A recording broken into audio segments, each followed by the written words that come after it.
All right, families, Tasha MAMABEAR Preppy, and you already know what time it is. Get your drink, pull up, let's talk about it. Welcome to the channel. Welcome back to the channel. Today, we're just going to be talking about stuff that's happening that I'm tracking, the stuff that they don't want to talk about, that we don't want to talk about on the news that's happening around us. Any and all of these things are going to happen. And when they do happen, it's going to be an implosion of really, really bad situation, right? That what I will tell you is a lot of people are not ready for. Reason why people are not going to be ready and actually physically die is because they're not ready. People are complacent. They don't want to listen. They do not want to see stuff that's happening. Although some of it we're just not talking about it enough. Okay, we're not telling the American people enough about this stuff to properly prepare and get ready. Another thing that's going to kill people is expectation. The expectation that somebody is going to come and save them, that somebody is and shall provide for them when things get hard, right? And so the things I'm watching, are looming war and a ramp up of war. That is coming down the pipeline. That's not going to be pretty. We are going to be involved, and that a lot of people are not expecting to happen, even though we're physically every single day helping and are playing a huge part already. But because we're not really talking about that, we're not really discussing it in the way of what is going to happen moving forward. What does it mean when, NATO calls upon, America to send troops, and what that looks like, right? What does that look like in a country that is already out of recession? People think we're not in a recession. I would argue we are already in some form of a recession. Things are not going to get any better when it comes to money, with the gas situation, with the food situation, with shortages. None of that stuff is going to be corrected anytime soon. And if anything, we have to hope that our economic system stays in place and does not totally collapse. I, for one, though, think that it's just a matter of time, and it is going to collapse. You're going to have the stuff that they're not talking about is panic and shortages, right? We're just going to say enough because it's kind of happening, and they have to discuss it when it's in their face. Like the baby shortages, right? Like the tampon shortages, like whatever, right? Like a toilet paper before, right? If it's in their face, yes, they're going to mention it and discuss it, but they're not really going to get in depth with what's the problem, how to prepare, how long should you prepare for. See, if you talk to people, then that possibly stops this idea of panic that sets in, and then people overbuy and buy too much. Now, people would argue that people who prep buy too much and overbuy. But if you're doing it right, you're doing it over time, you're doing a little bit at a time, and you're not taking more than you need. Once you've prepped your couple years, whatever, you're not going overboard and continuing to buy and continuing to buy and continuing to buy. Okay. You're figuring out your levels that you're comfortable with, that you feel like you guys need to prepare for, and then you're doing that, right? If that's 5 years, if that's 10 years, whatever it is, and then you get to a point where you kind of fall back on that and work on other areas of preparedness, okay? Another thing is the monkeypox thing. I hate to keep bringing it up. I know a lot of people probably think, well, it's not that big of a deal, but if you're paying attention to CDC numbers, it's creeping up. It's just every day, it's more and more and more. Had a subscriber send me an article yesterday about it right in my backyard. Now, I already knew that pox was here, knew that it was fairly close, and that we had several people that had it. But an article came out that they're very concerned that this thing is just spreading, and there's not really that much of concern about it and discussion about it. And so people are not aware, and it's just being spread around. And it's not one of those things, it's much easier. It's acting in a way where it's much easier to spread it. Also discussions of new variants now all of a sudden with different symptoms, right? Hardcore CDC telling the area south of us, quite a ways south of us, but still my state, telling these big cities, hey, we need you to mask up again. Okay, so it's just ramping up. I think you need to get ready for the school situation for kids. Before you know it, school's going to be out, and there's a lot of people that still have their kids in public schools.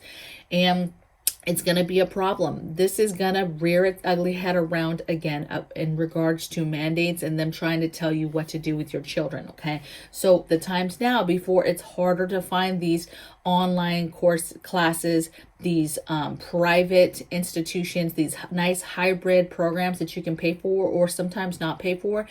You're running out of time to be able to get your children into those systems possibly, because the farther this goes, the more people you have that are going to start shifting towards that. I think that we're ramping up for, the end of an ugly summer, but it's going to just get worse as we go into winter time. Okay.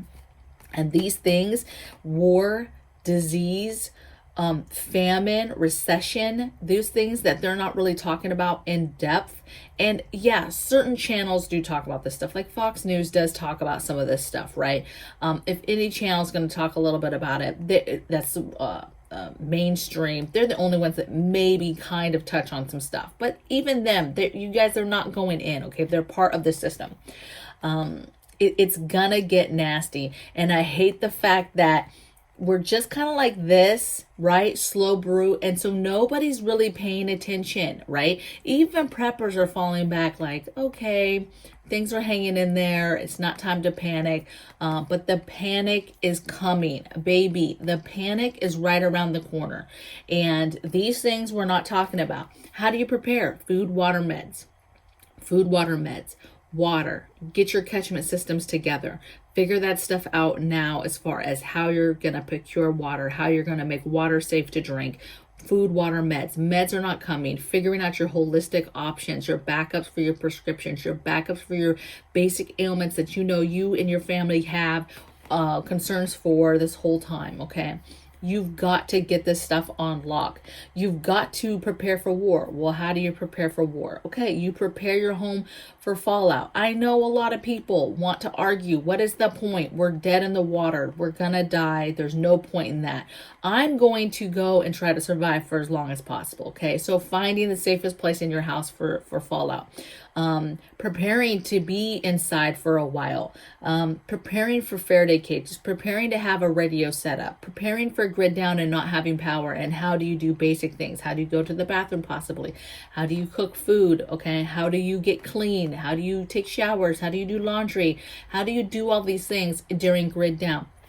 This is all basic stuff that we prepare for. But when you're preparing for things that nobody wants to talk about, all these bad, scary things, this is what you have to do. You have to continue to push forward with your preparedness items. I reposted a video, you guys check it out under the community page this morning. That is a list of 51 items that are needed, are important. You just got to keep going through your list. You got to keep inventory. You got to keep organizing, figure out the things that you still need and continue to get those things. Work on the projects you need to work on fortification and security of your home. Because these things that they don't want to talk about and they want to push all this agenda stuff that they want to do, that they want to deem as important. But at the end of the day, the reason why this is so important is because it's not one of these things that's going to happen, right? I've said this before. One crisis is fine, right? You could do that with your eyes closed. A crisis happens, especially if you've been preparing, easy day. But when you have all these situations happen at once, when you talk about war and then you talk about American people not having any food to eat, no food in the grocery stores, and then you're talking about war with sanctions and different things going on. When you talk about possible war with China and whenever that happens and all that medicine that's going to come to a halt and stop, when you have India, who we don't know whose side they're on, and they are also a huge provider of medicines, you have to think this stuff through and think about how nasty this can get. And then you throw recession, you throw people losing their jobs, losing their homes, all this other stuff happening at the same time. Then you throw disease in there. You have another crisis, another pandemic happening, or another one is still going on. It's just going to be chaos. And this is not fear mongering. This is not to scare you, but this is to keep you in check. This is to keep you in check, that you have to keep pushing forward, that this is not going away, that this is coming down the pipeline.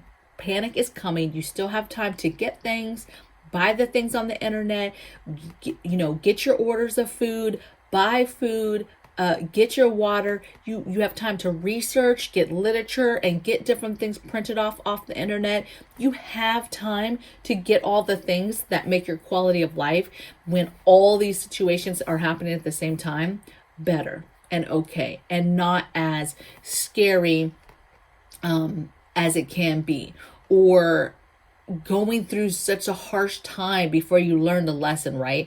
You and your family going through a situation where you are starving is not the time to learn the importance of preparedness, to learn this stuff. For you to have a few things and maybe go through something and then you realize a little bit more to step up your game, that's okay. But you got to start preparing. You got to start putting stuff away. And really, if you've been doing this for a while, I would urge you to just really, because a lot of us that have been doing it for a while, get stagnant, get very like, I'm fine, we've got everything, let's just let this thing kick off already, right? But I promise you there's stuff that still needs to be done. If anything, you should be continuing to preserve food, to get your backups of preserved food, get your backups to make life better, to continue to do the things you do now, but with no power. It's going to get ugly. And these things we don't want to talk about as a country, okay? We just don't. The big, bad, and scary, we don't talk about tsunamis. We don't talk about big earthquakes. We don't talk about how to fix that stuff, right? Why does the West Coast, when we know the big earthquake's going to come and it's going to cause a major, major tsunami that is going to kill millions, why do we not have tsunami towers everywhere? Everywhere. Why do we not have those everywhere? That makes no sense. You know that's coming, right? There's things that we know are going to happen and we don't prepare for them. Our grid is so fragile that an enemy, first of all, it's so vulnerable to an enemy, our grid structure. And then if you take the enemy out of it and you just talk about weather and how crazy weather's getting and how that's going and is affecting our grid, and it's so fragile, it's just a matter of time before all of that stuff collapses. And so that's why you have to move forward and prepare. And they talk about these little things. Yeah, they talked about, oh, there's going to be some blackouts because of the heat and companies are going to be turning it off and blah, blah, blah. But we really don't talk about it and really talk about what do you really need in your home to get you through that, to ensure that there's no unnecessary deaths, okay, from exposure or whatever, right? What are we doing to really, really prepare the American citizens for crisis to happen, right? And I just don't think that we talk enough about stuff so that we truly can prepare. And then you have a great big part of the population that we wonder why they're sitting around like sheep and not paying attention and are like going to be there with their hands out expecting the government to come help them, because like they've seen that in the movies or something, that the government is going to come and help them and save the day, and that they will, because that's their job, right? They're not, okay? They're going to, if it gets too bad, they're leaving. They're pulling shocks and they're leaving, you guys. While the rest of us die, they're going to leave us, okay? And that's if it gets real, real nasty, right? I don't know. I'm super stoked to see the comments today on what your guys' thoughts are on the stuff they're not talking about. Go ahead and mention anything else that you think that's going on, that's funny business, that they're not talking about, that you think that they should be talking to us about. Put it in the comments. Let's have some conversations. And I hope you guys have a good day. And I'll see you guys tomorrow on the next video. Take care. Bye.